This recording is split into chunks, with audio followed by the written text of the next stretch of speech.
আপনি আমার শিক্ষক, আপনি সাথে কি করছেন একবার ভেবে দেখেছেন? শিরোনাম বাদ দিয়ে মূল গল্পটা শুরু করি। আমার বাবা আমাকে পড়ানোর জন্য একজন লজিং মাস্টার রাখলেন। সেই মাস্টারের নাম সুবোধ। আমি ক্লাস 9-এ আর আমার ভাই 7-এ পড়ে। আমরা মাস্টারকে দাদা বলে সম্বোধন করতাম। মাস্টার দা আমাকে ঝর্ণা আর আমার ভাইকে রাব্বি বলে ডাকত।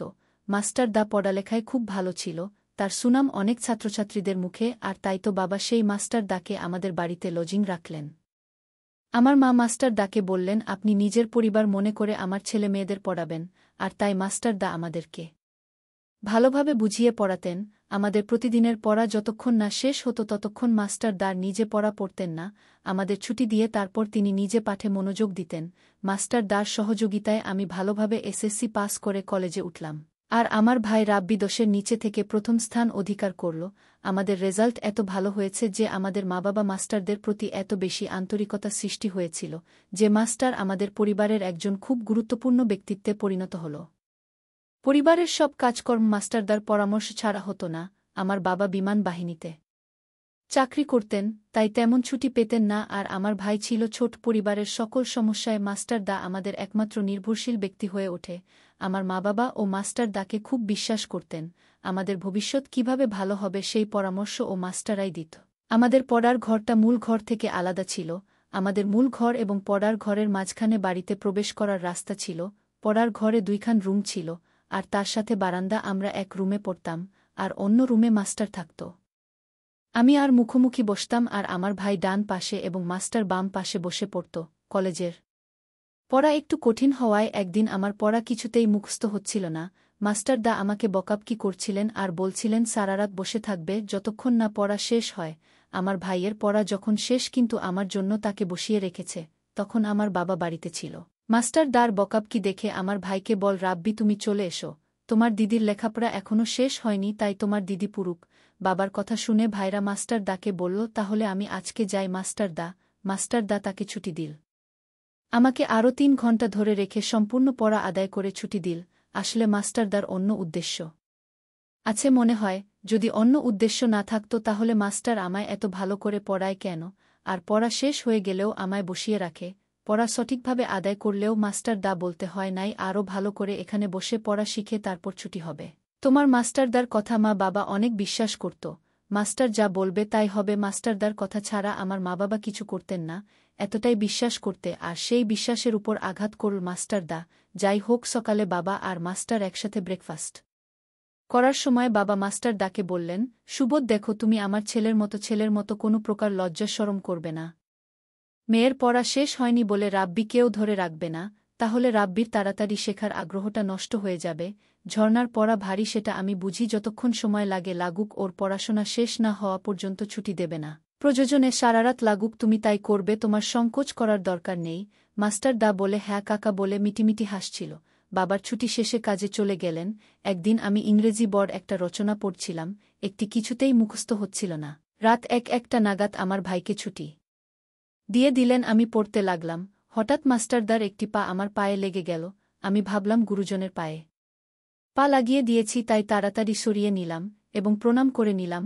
মাস্টার দা উৎসাহ দিয়ে আমার মাথায় হাত দোয়া করলেন আর বললেন, লক্ষ্মী মেয়ের মতো কাজ করেছ, তবে একটা কথা মনে রাখবে, যার সাথে ভুলভাবে খারাপ আচরণ করবে তার কাছে সাথে সাথে ক্ষমা চেয়ে নিবে, তাহলে দেখবে তুমি একদিন অনেক বড় হবে, তোমায় কেউ পিছনে ফেলতে পারবে না। আমি বললাম, হ্যাঁ দাদা ঠিক আছে। আমি মাস্টার দাকে দেখলাম আমার প্রতি এক অন্যরকম দৃষ্টিতে তাকিয়ে আছে। মাস্টার দা আমার দিকে এমনভাবে তাকিয়ে আছে আমি পড়তে পারছি না, আমার কণ্ঠরোধ হয়ে আসছে, গলাটা ভাঙ্গা হয়ে গেছে। পড়ার দিকে একটু মনোযোগ দিতে পারছিলাম না, তারপরও সহ্য করে বসেছিলাম। আমি মাস্টার দাকে প্রশ্ন করলাম, আপনি এভাবে তাকিয়ে কি দেখছেন? আমি তোমার মাঝে এমন কিছু দেখেছি যা শুধু দেখা যায় বলা না। মাস্টার দার কথা আমি কিছুই বুঝিনি, অবাক হয়ে গেলাম। আমি মাস্টার দাকে বললাম, আজ আমি পড়ব না, আমি চলে যাই। মাস্টারদার তাকানো আমার কাছে কেমন যেন অদ্ভুত লাগছে। সেদিনের মতো মাস্টার দা পড়া শেষ করল। সেদিন আমার শেষ না হলেও আমাদের দুজনকে একসাথে ছুটি দিয়ে দিল। মাস্টারের নজরটা আমার কাছে কেমন জানি মনে হলো। পরের দিন ছিল সাপ্তাহিক ছুটির দিন। সকালে যথারীতি আমরা 2 ভাই বোন পড়তে বসলাম। আমার কেমন যেন লজ্জা লাগছিল, মাঝে মুচকি হাসি আসছিল। আমার ভাই একবার বলেই ফেল, দিদি হাসছিস কেন? আমি তাকে ধমক দিলাম, সাথে মাস্টার তাও একটু থামতে রাব্বির কথা বন্ধ করে দিল। আমি হাঁপিয়ে বাঁচলাম, এর মধ্যেই আমার কলমের কালি শেষ আর কলম ছিল না। তাই মাস্টার রাব্বিকে কিছু টাকা দিয়ে আদেশ করে বলল, রাব্বি যাও তো দোকানে একটা কলম নিয়ে এসো। দোকানে যাওয়ার আদেশ পেয়ে খুশিতে নাচতে নাচতে রাব্বি চলে গেল। যেতেই মাস্টার রাব্বির পেন্সিল আমাকে দিয়ে অঙ্ক বোঝানোর বাহানা নিয়ে আমার পাশে এসে বসল। আমি অঙ্ক করছিলাম, কিন্তু আমার মন ছিল মাস্টারদার উপর রাব্বি চলে যাওয়ার পর। মাস্টার আমার সাথে এক অদ্ভুত আচরণ করার চেষ্টা করল। আমি বললাম, মাস্টার দা আপনি আমার শিক্ষক বাবার সমতুল্য, আপনি এমন করবেন না। এমন সময় রাব্বি ঘরে এসে হাজির। সেদিন থেকে আমি আরও বেশি মাস্টার দাকে নিয়ে নানান চিন্তায় পড়ে গেলাম। আসলে মাস্টারদার ইদানিং কি হলো আমি কিছুই বুঝতে পারছি না। মাস্টার দাতা এরকম ছিল না। একদিন দুপুরের সবাই দিবানিদ্রায় মগ্ন, আমিও ঘুমাতে যেতে অনেকক্ষণ ধরে চেষ্টা করে ব্যর্থ হলাম। মাস্টার দার কথা মনে পড়ল। আমি ভাবলাম গিয়ে দেখি তার কি করে। উকি দিয়ে দেখলাম করছে, দেখি মাস্টার দা ঘুমায়নি, বরং আমাকে দেখামাত্রই চমকে উঠল। আমি চারিদিকে তাকিয়ে দেখলাম মায়ের ঘরে গিয়ে গভীর ঘুমে ঘুমিয়ে আছে। তারপর চুপি মাস্টার দার রুমে গেলাম।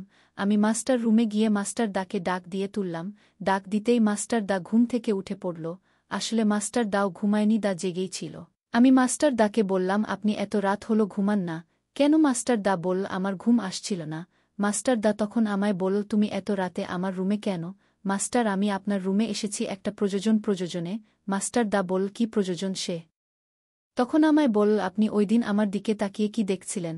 আপনি বলছিলেন সেটা শুধু দেখা যায়, বলা যায় না। মাস্টার দা আমার কথা শুনে অবাক হয়ে বলল, সেটা তোমাকে এখনই বলতে হবে? যাও তুমি এখন তোমার রুমে গিয়ে ঘুমাও, তোমার মা দেখলে বকা দিবে। আমি তখন মাস্টার দাকে বললাম, আপনি এখন আমাকে একটা অঙ্ক বুঝিয়ে দিবেন।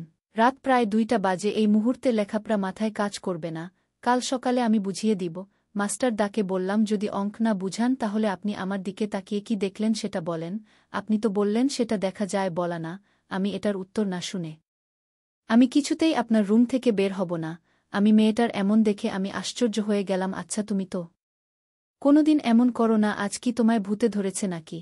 আমি মাস্টার দাকে বললাম, মাস্টার দা আপনি যেদিন আমার দিকে তাকিয়ে কি দেখেছিলেন আর বললেন এটা দেখা যায়, বলা যায় না, আমি যেদিন এই কথাটা আপনার মুখে শুনলাম সেদিন থেকে আমি ঠিকমত ঘুমাতে পারছি না।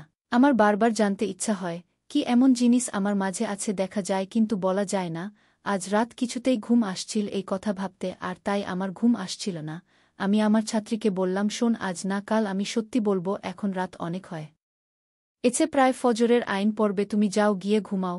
ঝর্ণা তার রুমে গিয়ে ঘুমিয়ে গেল। পরদিন আমার বাবা আসলেন, এসে মাস্টার দাকে ডাক দিলেন আর বললেন, কেমন পড়াচ্ছেন আমার ছেলে মেয়েদেরকে? এবার কি তারা ভালো রেজাল্ট করতে পারবে? মাস্টার বলল, হুম কাকা, আপনি কোনো চিন্তা কইরেন না, ওরা এবার ভালো রেজাল্ট করবে। আপনি নিশ্চিত থাকুন। মাস্টারদার কথা শুনে বাবা কিছুটা আস্থা পেলেন। বাড়িতে 2 দিন ছুটি কাটিয়ে চলে গেলেন। পরের দিন না আমি আজ পড়া শিখে আসিনি। মাস্টার দা আমার ছোট ভাইয়ের পড়া আদায় করে নিয়ে বললেন, তুমি চলে যাও, তোমার ছুটি। রাব্বি তখন ছুটি পেয়ে চলে গেল। ঝর্ণা বলল, আমি তো স্যার আজ পড়া শিখিনি। বললাম, কেন শিখনি? তোমার বাবাকে আমি কথা দিয়েছি তুমি এবং তোমার ভাই পরীক্ষায় ভালো রেজাল্ট করবে। আমার ছাত্রী জরনা বলল, মাস্টার দা আপনি আমার পড়ালেখার মনোযোগ নষ্ট করেছেন, আপনার জন্যই আমি পড়া শিখে আসতে পারিনি। আমি ঝর্ণার কথা শুনে বললাম, কেন, আমি আবার কি করেছি? ঝর্ণা আমার কথার উত্তর দিয়ে বলল, মাস্টার সেই কথার উত্তরটা পেলাম না। মাস্টার দা বলল, ও তাই, সেটার জন্য তুমি পড়া মুখস্থ করতে পারোনি। ঠিক আছে, আজ রাতে তুমি আমার রুমে এসো, আমি বলবো, তোমার উত্তর পেয়ে যাবে। মাস্টার দাকে আমি বললাম, আপনি এখন বলেন, আমি রাতে আসতে পারব না। মাস্টার দা বলল, এই কথা আমি এখন বলতে পারব না, আজ এখন তোমার ছুটি। মাস্টার এমন কথা শুনে আমার অনেক রাগ হলো। কি এমন কথা দিনে বলা যাবে না, রাতে বলতে হবে? আসলে আমি মাস্টারদার লক্ষণ কিছুই বুঝতে পারছি না। আমি ভাবলাম আজ রাতে তার কাছ থেকে কথাটা জানব। তারপর রাত হলো, আমি চুপি মায়ের রুমে গেলাম, মা ঘুমাচ্ছে। তারপর মাস্টারদার রুমে গেলাম। মাস্টারদার রুমে গিয়ে দেখলাম মাস্টারদার রুমে নেই। এত রাতে মাস্টার দা কই গেল? আমি মাস্টারদার রুমটা ভালো করে খুঁজে দেখলাম মাস্টারদার রুমে নেই। কোথায় গেল এত রাতে? তারপর আমি মাস্টারদার রুম থেকে বের হয়ে গেলাম, বাথরুমের দিকে গেলাম, সেখানেও খুঁজে পেলাম না। আমি মাস্টার দাকে ডাক দিলাম, সুবোধ দাদা আপনি কোথায় গেলেন? আমি খুঁজে না পেয়ে মায়ের রুমে গেলাম, মাকে ডাক দিয়ে বললাম, মাস্টার দা কোথায় গেল? মা বল, কি বলিস? মাস্টার দা তো কোথাও যাওয়ার কথা না। বাহিরে গেট লক করা। হঠাৎ মনে পড়ল ছোট ভাই রাব্বির রুমটা চেক করার বাকি। তারপর রাব্বির রুমে গেলাম। তারপর রাব্বির গিয়ে দেখলাম মাস্টার দা রাব্বির ঘরে লাশ হয়ে পড়ে আছেন। আমি তা দেখে চমকে উঠলাম। আমি মাকে বললাম, কি হলো এটা? আমি তো কিছুই বুঝলাম না, মাস্টার দার শরীরে কোনো আঘাত নেই, তাহলে মরল কি করে? আমার ছোট ভাইটা বিছানা থেকে উঠে বলল, আমি সব জানি মাস্টার দা কিভাবে মারা গেছে।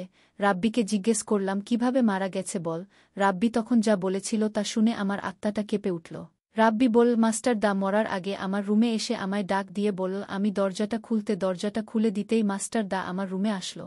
তারপর আমায় বলল, আজ আমার মেয়ের আত্মা কিছুতেই আমায় ছাড়বে না, আমাকে আজ মেরেই ফেলবে। মাস্টার, আমি বললাম, কই আপনার মেয়ে? মাস্টার দা বলল, আমি দেখতে পাচ্ছি তুই পারবি না, তোর আপুকে বলিস। আমি তোর আপুর দিকে তাকিয়ে থাকতাম, কারণ তোর আপুর চেহারায় আমার মেয়ের আত্মাকে দেখতে পেতাম। আমার মেয়ে আমায় ইশারায় বলতো, এটা কাউকে বলা যাবে না, তুমি আমায় দেখতে পারবে কিন্তু কাউকে বলা যাবে না। আমি যখন ঝর্ণার দিকে তাকিয়ে থাকতাম তখন ঝর্ণার চেহারায় আমার মেয়ের আত্মার ছবি দেখতে পেতাম। আর আমি যখন সিদ্ধান্ত নিলাম আজ ঝর্ণাকে বলে দিব আমি তার দিকে কে তাকিয়ে কি দেখতাম, কিন্তু আমার মেয়ে বারণ ছিল এই কথাটা না বলার জন্য। আমি আমার মেয়ের আত্মাকে বলেছিলাম আমি ঝর্ণাকে মিথ্যা কিছু বলতে পারব না। এই কথার জন্য আমার মেয়ের আত্মা আজ আমাকে মারতে আসলো, আজ আমার জানটাও কেড়ে নিবে। আমি রাব্বিকে বললাম, এটা তুই কি করে জানলি? রাব্বি বলল, মাস্টার রাতে ভয় পেয়ে আমার রুমে চলে আসছিল, আর আমার হাতে একটা চিঠি দিয়ে বলল, এটা তোর আপুকে পড়ে শুনিস। আর আমি চিঠিতে পড়ে তা জানতে পারলাম মৃত্যুর আগে আমার সাথে সব বলে গেছেন আপু। আমি এখন বুঝতে পারলাম মাস্টার দা কেন আমার দিকে তাকিয়ে থাকত। আজকের গল্পটি এখানেই শেষ করলাম। ভালো লাগলে চ্যানেলটি সাবস্ক্রাইব করে পাশে থাকবেন। ধন্যবাদ।